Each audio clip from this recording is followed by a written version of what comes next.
Okay, and now my friend Greg is going to demonstrate for us some of the activities that you can do with the old Squish Balls. First, if you would pick up the orange ball that is all ripped up, put that between your palms in front of your chest and just compress it.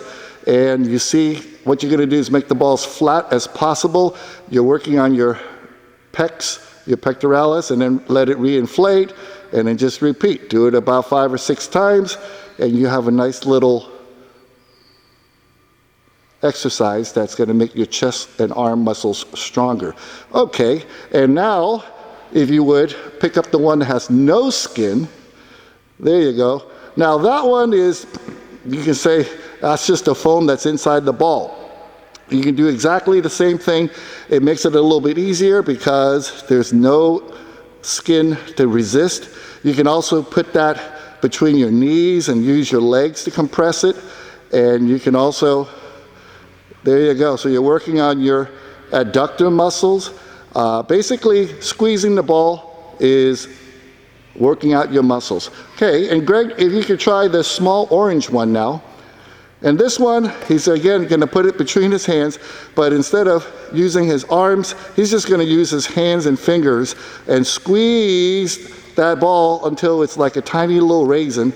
And what that does is it strengthens his grip strength. He'll let it reinflate, and if he's that strong, and he is, switch to the middle one, which is the middle-sized ball. Again, go ahead and squeeze it. All these balls are the old ones where the inside have kind of separated from the skin, so it does make it a little bit easier to work with, and very good.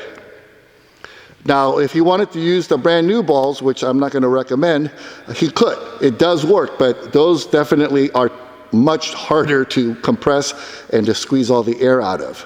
All right, so now, Greg, if you would move to the one that's on the mat. Now this exercise, I recommend doing it on the grass or on mats when you're working with children, because it just adds an extra element of safety. Although if you did it on a gym floor, it's probably going to be fine. And what you're doing is you're just noticing he just sat on that ball and all the air squished out because that ball it has a big rip on it, so there's it's very easy to flatten. But what we're using that ball now for is as an unstable platform. He's going to lift his legs and not have any body part touching the ground.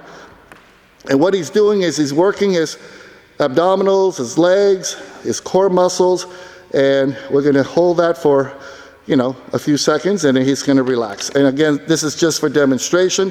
Now, Greg, if you would put your knee on the ball, notice how the ball pretty much stays flat after he's already squished it.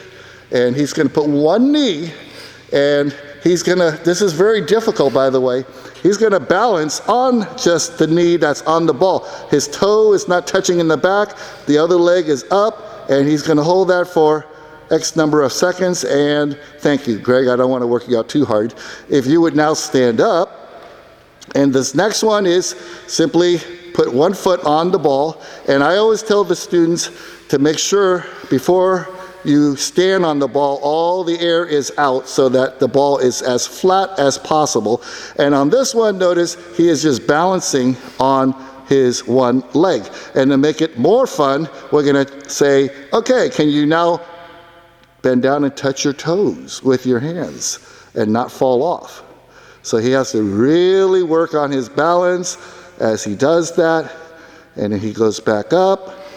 And then we can have him switch feet and try again. And those are some of the things that you can do with your older coated foam balls or squish balls. So don't throw them out. There are more things you can do, and make them last and get your money's worth. Okay? Thank you.